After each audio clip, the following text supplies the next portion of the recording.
It's 3 a.m. The house is quiet, you just want to sleep. And then your brain serves it up. That one embarrassing moment from years ago. The wrong name you said, the joke that cratered. Your voice in your head just whispers, "Remember this?" And you feel the heat in your cheeks all over again. This isn't random. What's really happening is that your brain has a special memory system that pops up on its own, and it's trying to keep you safe. You remember in two basic ways. One is on purpose. You search for a memory, like looking up a word. The other is automatic. A memory appears without asking. That's involuntary memory. You didn't call it, it called you. This happens because your brain tags certain moments as important. It uses emotion as a bright highlighter. And embarrassment is fluorescent yellow. Your face gets warm, your heart beats faster, and your brain marks the file, "Don't miss this." That's why the memory feels so vivid, like you're right back there. Your brain also follows a simple ancient rule. Social errors are a big deal. For our ancestors, fitting in was a matter of survival. Getting it wrong could mean real danger. So your brain treats social mistakes like survival lessons, storing them with extra power to make sure you learned. It even organizes them for easy access. Think of it this way. Your brain slices your life into chapters.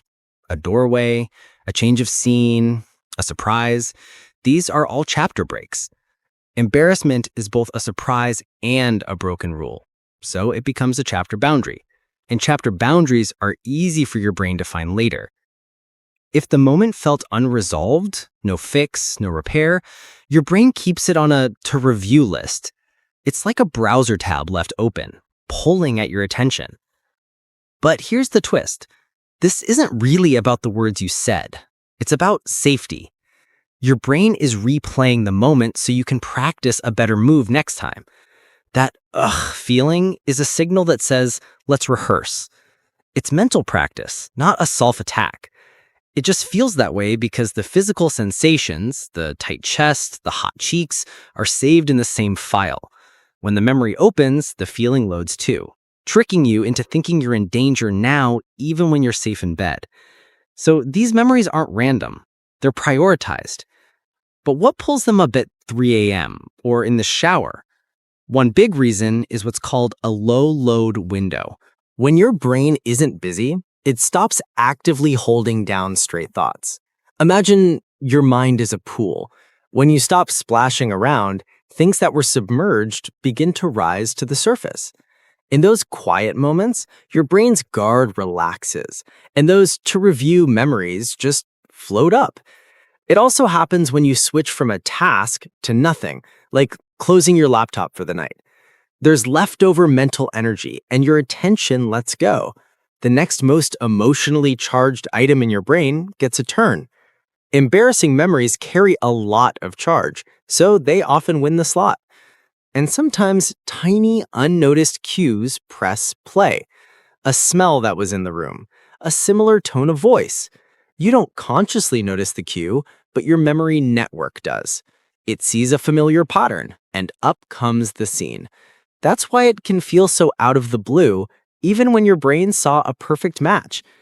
So the next time your brain throws you that memory in the middle of the night, remember what's happening. It's not a random attack from a cruel narrator in your head. It's a primitive safety system, a little over-calibrated for our modern world, replaying an old lesson. It's not trying to hurt you, it's trying to help. And knowing that, understanding it's just an ancient feature, not a personal flaw, is the first step to making it hurt less. You know that feeling? You're trying to fall asleep, or maybe you're just driving and bam, your brain serves up a memory from 7 years ago. That joke that fell flat. The time you tripped in front of everyone. The feeling rushes back. Hot, prickly, a full-body cringe. Your first instinct is to shove it down. Don't think about it. But that never works. It just comes back stronger. Here's the secret most people miss.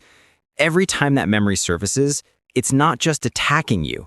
It's opening a file. For a brief moment, the memory becomes soft, changeable. It's a process called reconsolidation, and that short window is your chance to edit the file, to update it so it hurts less next time, but only if you don't fight it. Fighting the memory is like telling your brain, this is a threat, and your brain's job is to pay more attention to threats. The other mistake is fusing with it, telling yourself, I am that mistake, instead of I had that moment. That glues the shame right to your identity. So, what do you do instead? Here's the shortcut. The next time a memory ambushes you, don't fight.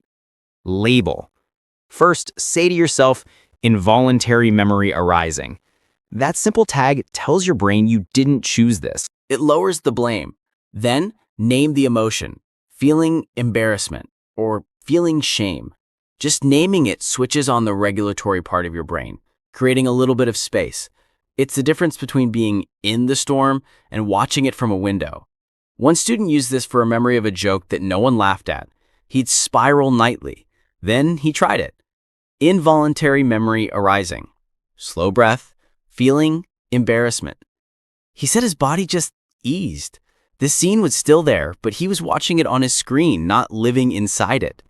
That space is where the real work begins. If every recall opens a tiny change window, let's use it on purpose.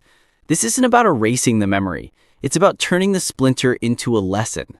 It's a 4-step flow. Notice, normalize, name, and reframe. Step 1, notice. You've already done this. Involuntary memory arising. Add 1 slow exhale. This is your circuit breaker. You're telling your system, this is a pop-up, not a 5-alarm fire. Step 2, normalize. Whisper to yourself, ancient social alarm. This isn't a personal flaw. It's a piece of ancient brain wiring doing its job to keep you in the tribe. It's human. Add a kind line like, it's okay to feel this. Kindness lowers the threat. Step 3, name. Get specific. Name 3 things. The cue that triggered it, was it the time of night, a certain smell, the main feeling, embarrassment, worry, and the prediction your brain made back then, they'll think I'm awkward. Naming this stuff turns the emotional mush into a clear map.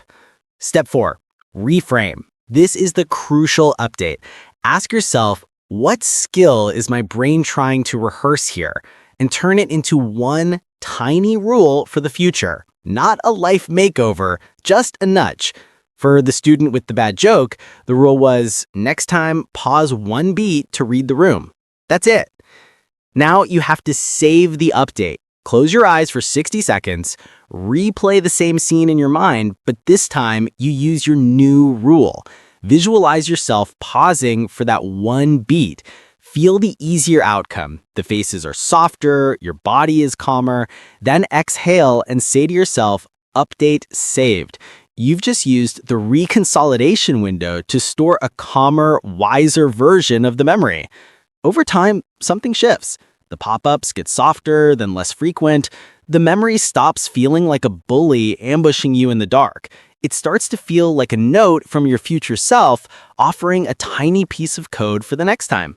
Less sting, more skill. And that's the entire point. Ooh, those late night memories that jump out of nowhere. They aren't proof that something's wrong with you. They're just reminders that you're human, growing, and doing your best to make sense of your story. If tonight's video helped you understand your mind a little better, stick around. We explore these hidden corners of human behavior every week. And remember, you deserve peace even at 3 a.m. Thank you.